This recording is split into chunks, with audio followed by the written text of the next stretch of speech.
Hello and welcome to another episode of the wonderfully entitled What Bottle is on Your Table Tonight? I have another very, very special guest online today, and I'm super excited to hear everything about her and her journey to where she's become one of the best, I would have to say. And I'm not just saying that because I can see her on my screen, but also because she genuinely is. And let me tell you why. Because she's recently been named on the top 100 most influential people in drinks list by Drinks Retailing. Now, you probably may have guessed, some of you, if you're in the wine industry, who that already is, but I'm going to keep it quiet for a moment. Previously, she was an award-winning theatre producer and now obviously is a wine consultant, founder of Bacchus and Brody, which hopefully should I'll go, yes, I already know what we're talking about, wine consultancy, and City AM's dedicated wine columnist. It is, of course, the wonderful Libby Brody. Libby, welcome to the show. It's my pleasure to have you on the show. It really is.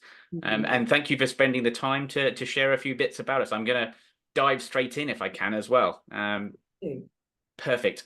Now, obviously, I know that you write extensively and you're published in a number of publications, and we can run through that. And also, I love the fact that you were teaching England rugby legend Joe Marler, who happens to be one of my favourites as well. So I just think that's even better.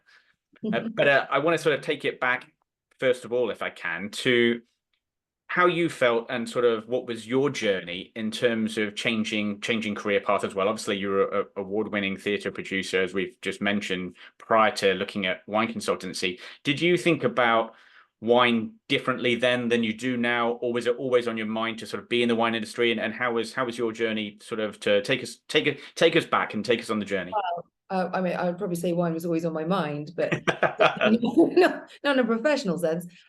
No, my knowledge about wine and my feelings about wine have completely changed from where I was sort of 5 years ago. I'm very relatively new in the wine industry, I would say, having only really got into it around lockdown.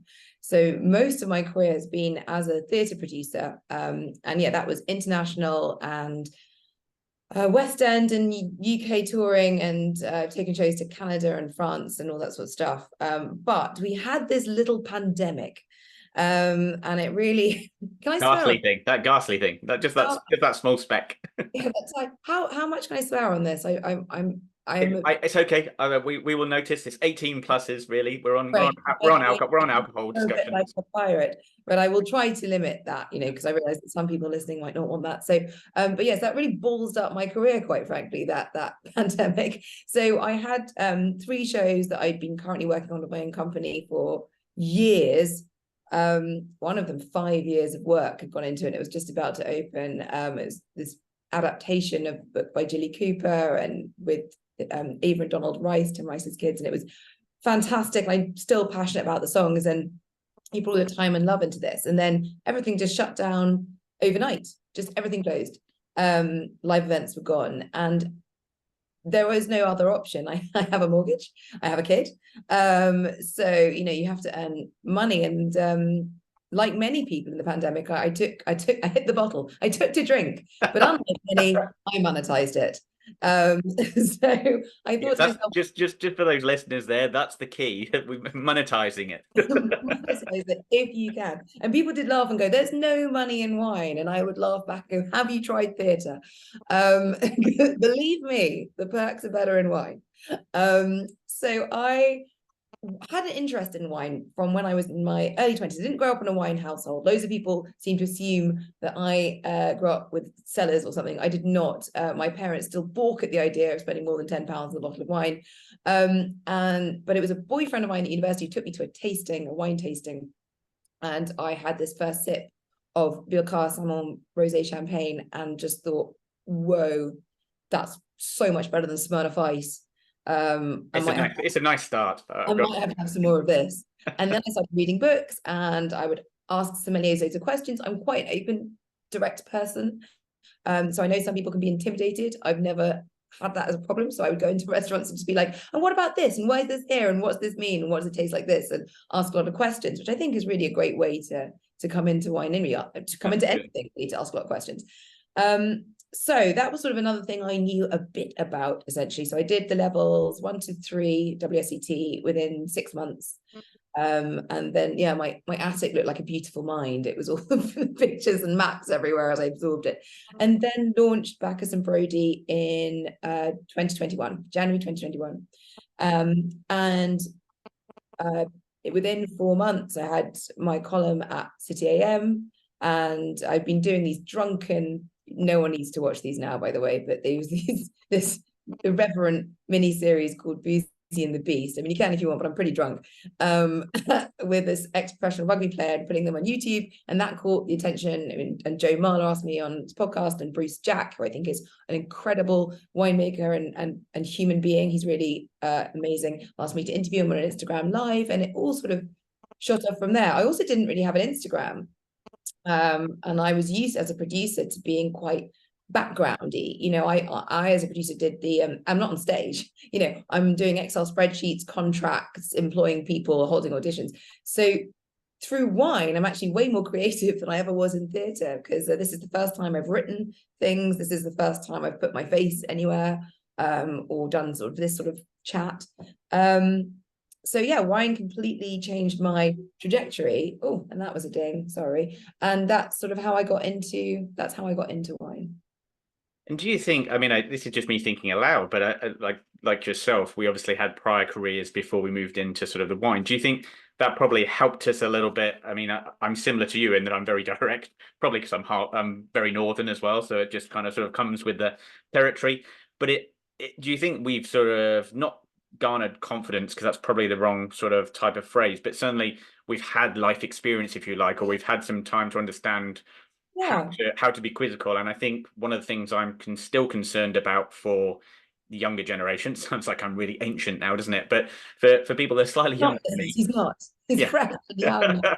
For people that are slightly younger than me, maybe they find still it quite an intimidating industry because of how it's been perceived previously, in the idea that, it's we go to tastings, etc. And I've had a couple of episodes before where we've discussed, even to today's date, if you like, you wander up to a trade tasting and sometimes you can feel a little bit on edge or a little bit uncomfortable because of the way that it's set out or the way that people sort of communicate. I'm just wondering if that's maybe we've been sort of given a little bit of a lifeline, if you like, by having had some experience from another industry and then taking that across. I think there's a couple of things in what you've just said there. I think lots of people come into wine, I've noticed, as secondary careers. People are burnt out somewhere else and driven by passion for wine. I think some people think it's going to be easy. Fools. But I think that there's a lot of people with different life experience that bring that into wine, and that's really fascinating. For me, I think it was a gift of two things. Number one, yes, I was used to running a company. I was used to dealing with a lot of different people at different levels and traveling and making things happen. I think sometimes people, I'm not slandering anyone here too much, but the wine world can be seen as being quite stuffy, backwards, fusty. It's traditional. It can be stuck in its own ways in certain areas of the industry. And I think that if you come from a different career path, potentially one that utilizes different skills, I have an ability to think outside the box, make it happen. If someone says computer says no, there's no such thing. There's no such thing in theatre. Computer says no doesn't exist. For a start, there's no computers. But also, it's just sort of, you just go, right, we've got to make this happen. And you're staying overnight and you're in digs and you just make it happen. You've got to make it happen because those lights are going to go. The show will go on. I should get that tattooed. The show will go on. The show must go on. So I think that way of thinking has really helped me just make things happen when other people have gone, we can't. That's just not how it's done. And also, I think my wonderful levels of ignorance about the wine industry, because you come in really strong when you have no idea. So I was walking into these rooms with all the confidence and going, hi, I'm Libby Brody. Hi, what's this? In a way that I think if you'd grown up or you'd spent decades reading people's books and then you meet them in the room, you might go, oh my gosh, I love your work. Whereas I just had no idea. So so the blissful ignorance, I think, also helped me in some ways there as well. Yeah, no, I think that's a great point, actually, and I hadn't even thought of looking at it like that. And I think there's a couple of bits there. I think people probably perceive, like we've said, that there are various different, or there's a lot of perceptions around the wine industry, and also around people that are within wine as well, like you or I, that it's it's glamorous and that you're traveling all the time, and we'll come on to where you've actually been traveling recently, Libby. But on this point, it's more a case of where, you know, the glamorous side of being able to go and travel, see vineyards, etc. There is that element of that when you get to a certain level, but I think everyone has to realize as well that we're all effectively independent. We've got our own businesses. Basically, we're all independent workers that are working very hard, and sometimes, unfortunately, that is just like anybody else, sat in front of a spreadsheet calculating bills or whatever it might be. There are elements of the business that everyone's going to balk at and go, "Oh, I don't like the sound of that." But that is part and parcel of the job as well. It's not just the social media ramifications, the writing capabilities that you get if you're awarded like yourself for being successful. So, but there's lots of different other bits as well. And I think the joy of what you've just said there around wandering into a tasting room and being able to just go up and say, you know, what is this? What is this that I'm tasting? What vintage is this? Why is it tasting different to this vintage? Questions which you're right. I think there are perceptional wise that you maybe weren't able to do with other people or different people as they attend it. I think that's super interesting and a really good point for anybody that does wander into trade tastings. And I'm going to take it personally. Actually, I've got one tomorrow. Walk in there, I'll probably know half the room and half them I won't. Well, they're going to know me more than anything else after that, because that's the whole point, is in that you're introducing yourself, and you're not meant to be seen as going through it as an exam every time you wander in the room, sort of thing, and trying to assess who knows more. Obviously, someone that's creating a masterclass over something is a master in that area. They're going to know more than you, but it's about what you learn and take out of that, and contacts you make in the industry. Like many other industries that you go on, wine is no different. And I have no problem not knowing something. I also have no problem failing, and I don't really get embarrassed that easily. This isn't a challenge for anyone who's listening, but I'm just saying that I if I get something wrong, I go, oh, I've got something. My self-worth is not bound up in my ability to be perfect, thank God, because that ship sailed a long time ago. So this is definitely, I think, a skill to be harnessed when you don't mind looking stupid or failing, because you're just going to go in and ask the questions, because that's how you're going to learn, and that's also how you're going to connect with people. And I think, actually, to carry on that stream of consciousness, I think that is why I've done my writing, and my social media has been popular with people not in wine, because I'm going, I didn't know this either. Let's discover this together. And I just found out about that. Do you want to learn about it with me? And I think that it has an appeal to certain people looking to find themselves in wine, as it were, than going, this is it, this is right, this is wrong, this is the best. I think that has its place, but it's not for everyone. Yeah, no, 100%. And I've certainly followed you on Instagram. For those that don't know Libby's Instagram, it's obviously at Libby Brody, but you should already know that. You should already be following her anyway, so it's criminal if you're not. But just to put it out there.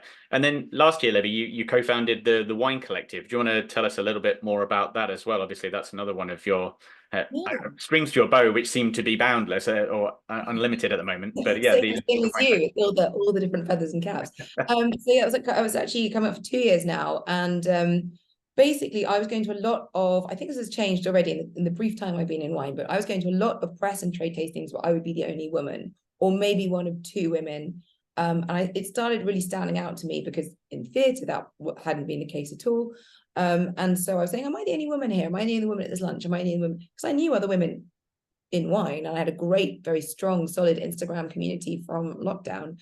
And there was sort of elements of people who would, if another woman was invited, comment like there was a competition between us, make a comment like, oh, is it awkward that, Sophia's here, who's one of the Wine Collective, Sophia Longy, I know you know very well.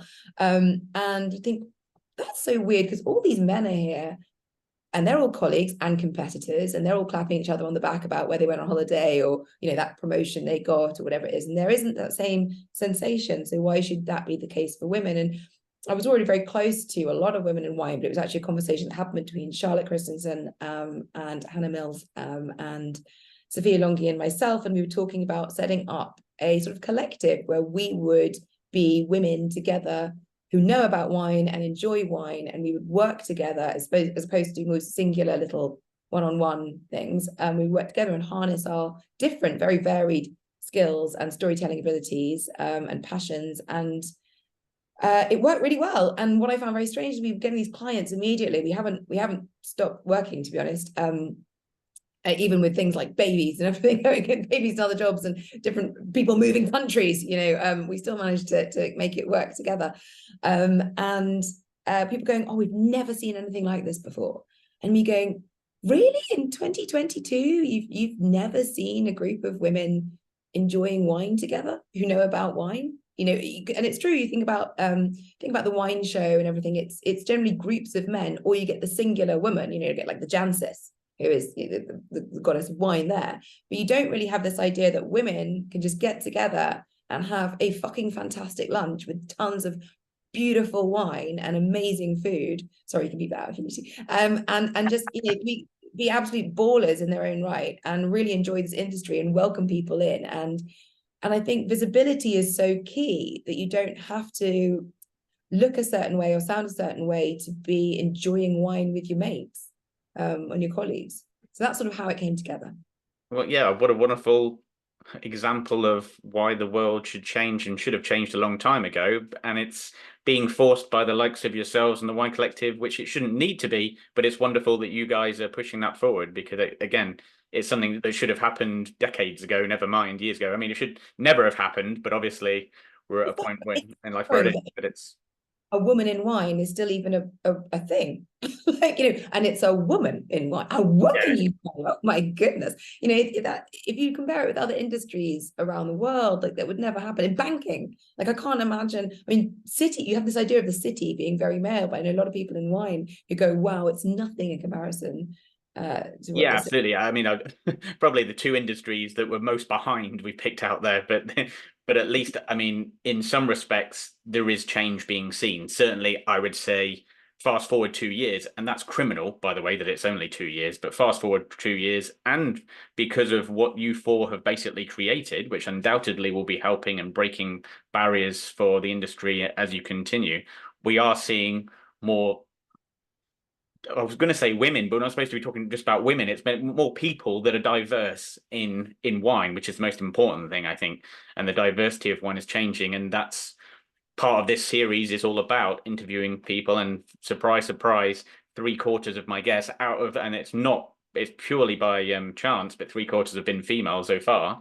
But that just in itself hopefully just shows that it's criminal that we're even talking about this topic. It should just be that there are wonderful people collectively in Yeah, one. we've got to get more diversity in there. We've got to get like a whole, yeah, absolutely. Absolutely. Yeah, and I know we both like the idea of Drinklusive, which obviously AD's created, which is a fantastic way, another way. And I spoke to AD obviously earlier in the series on his Drinklusive idea, which is fantastic as well, mentorship, which is brilliant, which I know we're both patrons of and very happy to be. But it just baffles, it scares me and baffles me at the same time that you've needed to create a wine collective. But I can't applaud you guys enough for doing things like that, because that really is I say encouraging. It should have been something that was done and dusted and a long time ago, but it's brilliant that you've been able to do it. And so, yeah, all four of you should be very proud of the achievements that you've created. And I'm seeing the results. Like, if I'm just walking into a trade tasting, there are diversity. There is getting more diversity. Wouldn't say we're there yet. We're not at the end,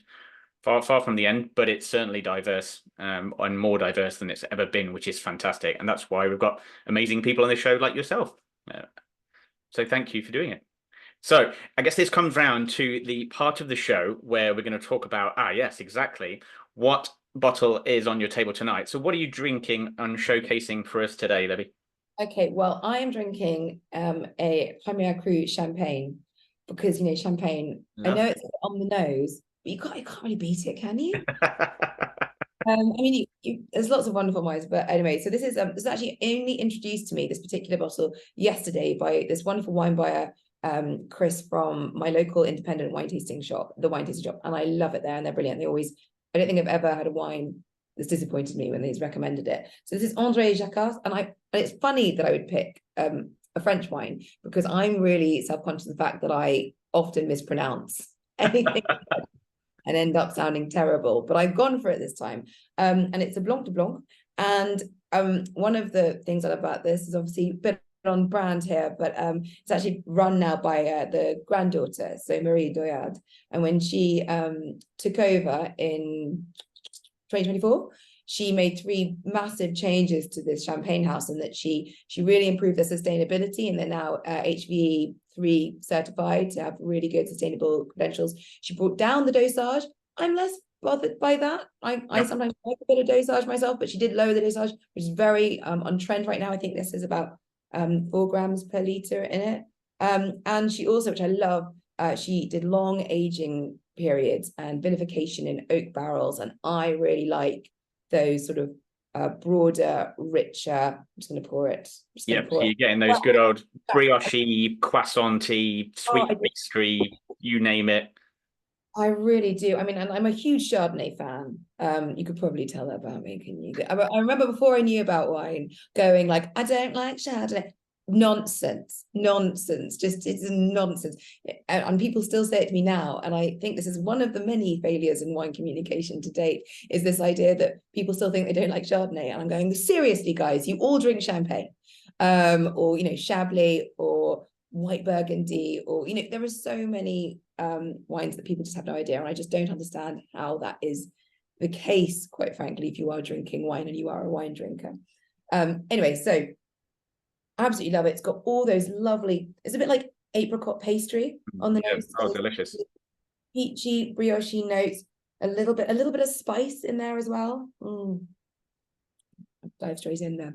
And it's got this, they've got chalk soils, and so it's got that really fresh mineral. It obviously has that wonderful acidity that lots of great champagnes have, and that real length and juiciness of that. But because of that long aging, it's so beautifully rounded. The bubbles are really fine and elegant, but it's got those richer, sort of more buttery, brioche, peachy notes to it as well, and some wonderful creaminess to the bubbles and the citrus there.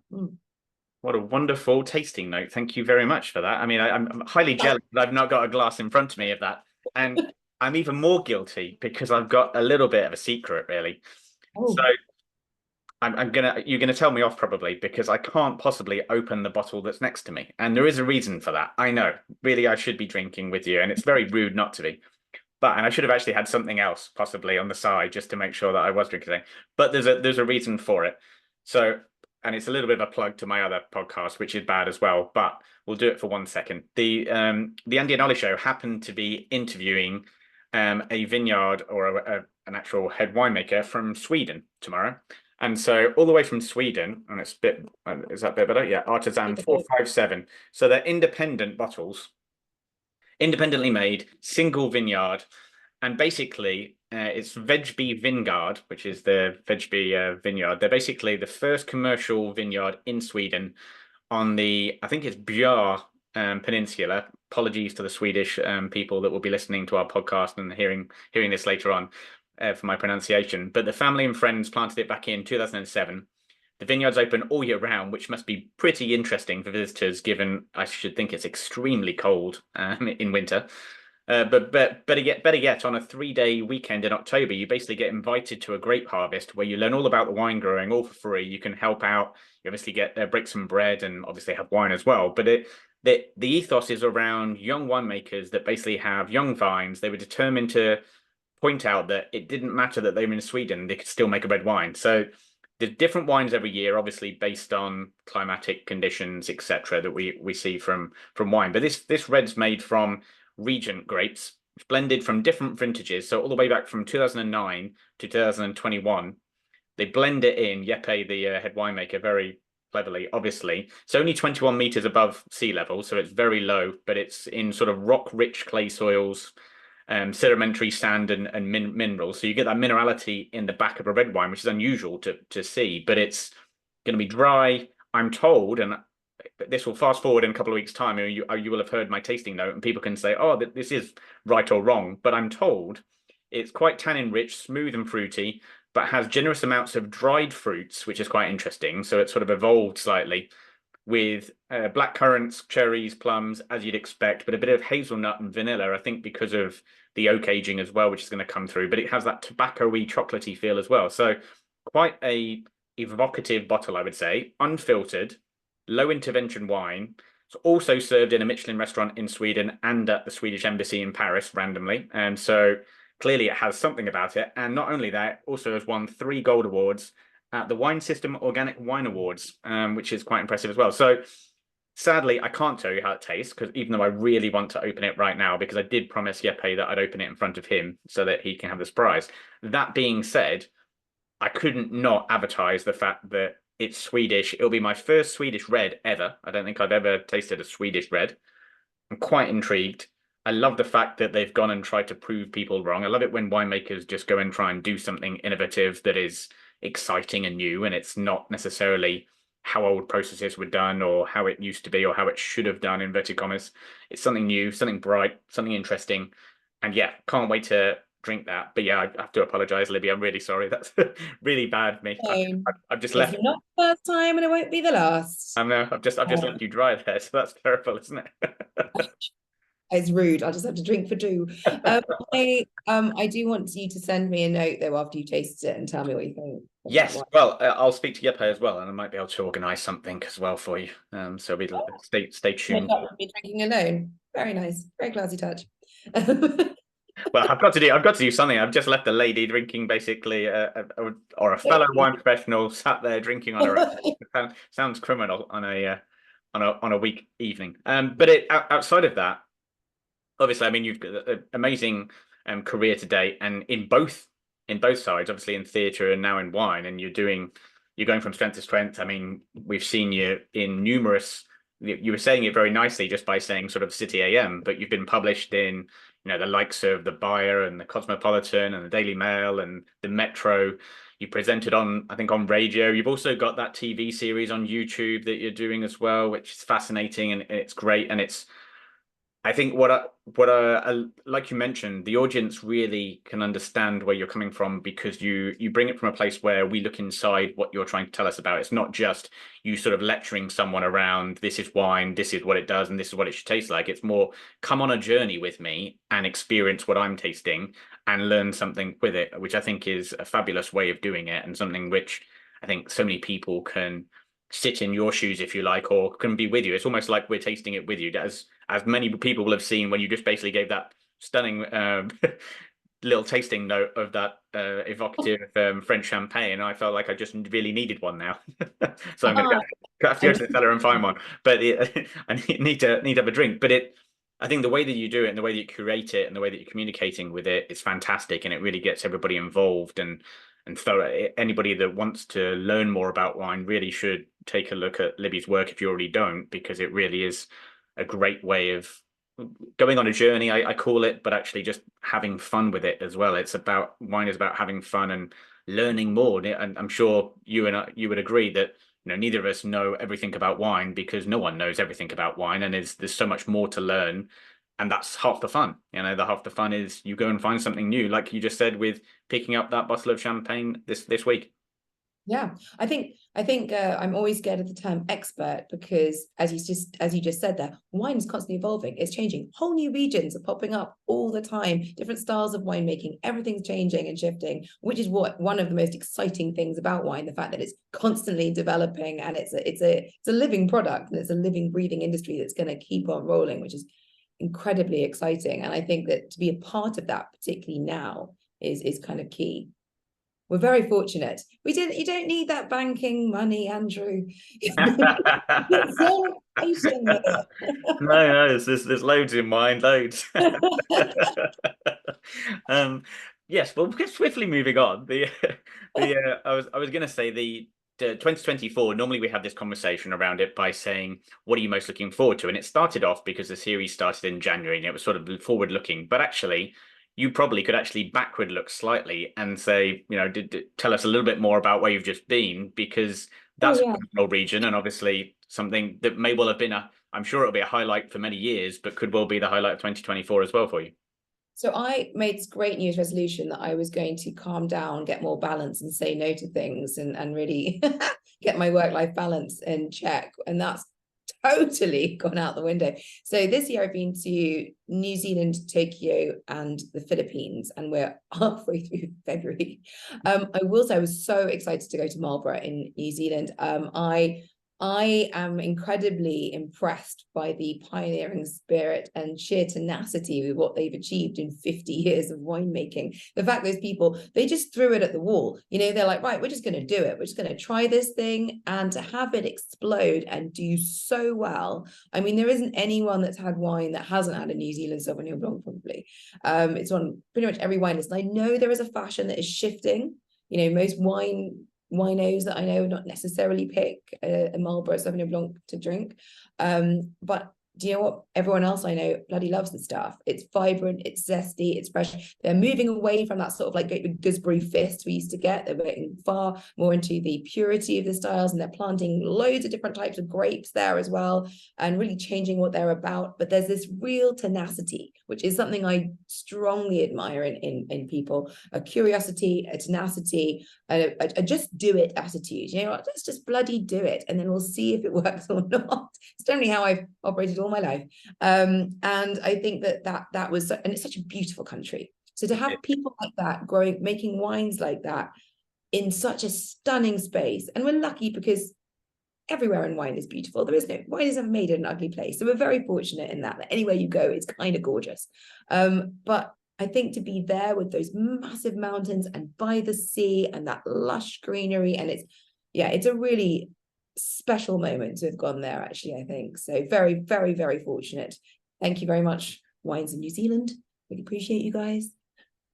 Yeah, it's outstanding, and I think that's just part of the Kiwi culture, almost ingrained culture in them with that tenacity. It's just that there is a real can-do attitude. Obviously, that everyone thinks they have beautiful weather all year round. Well, try being in the South Island in somewhere like Milford Sound where they get 320 days of rain or something. It's not always fun and smiley, but at the same time, it's without doubt, as you said, probably the most picturesque country I think I've ever been to in the world, and it's outstandingly beautiful. But it's a trying atmosphere. It's a trying environment, and that you've got to get used to, but can make some absolutely incredible wines. And we've showcased a few of them on the show over the last few weeks as well, because they've been incredible, and they are becoming even more diverse as well, as you mentioned, in terms of their styles and varietals. So yeah, brilliant area. I was going to say that's going to take a lot to beat in 2024. But is there anything that you're sort of looking forward to for the rest, apart from probably trying to get onto UK time zone again? I'm getting a bit of a work-life balance, actually. I'm very fortunate. I'm getting some really exciting opportunities coming my way, and I'm also looking at branching more into other drinks as well, spirits, and cocktails and things like that. So I'm fortunate in that regard. I am looking forward to having my first proper big old holiday, because I've had like 4 days in 4 years of actually going abroad as a non-wine work. And actually I squeezed in 2 winery trips in that. So, so I'm very much looking forward to actual holidays and discovering more about spirits, which I'm finding more and more fascinating as well. Wine is my big love, but sort of developing myself and my knowledge more and having a bit more time off. Amazing. I mean, what a career to date, and we look forward to seeing everything that you're developing and doing. It's going to be even more exciting if you're going into spirits and that part of the world as well. And I'll certainly be glued to the TVs and my phones and reading, because you're on all three these days. But for those that haven't seen Libby before, Instagram at Libby Brody. If you want to go and check out her YouTube channel, which I really recommend you do, have a look at that. It's outstanding. It really does deliver on everything that it promises and more. You'll learn an awful lot as well. It's great. It's fun. It's interactive. And when you pick up your paper, especially like the City AM, you'll see her there as well. So make sure that you're reading as we see Libby's journey diversify into other areas like spirits over the rest of the year. But I think we definitely all agree, probably the listeners at home as well, that you need a little bit of a break now. I think it's time for you to take that holiday. 4 days in 4 years does not sound fun. And recharge and then come back, and we'll see more of you. And it'd be fantastic to see more of you this year, Libby. Great. Thank you so much for having me. Thank you very much. Thank you very much for being a great guest. Thanks, Libby. Take care. Bye.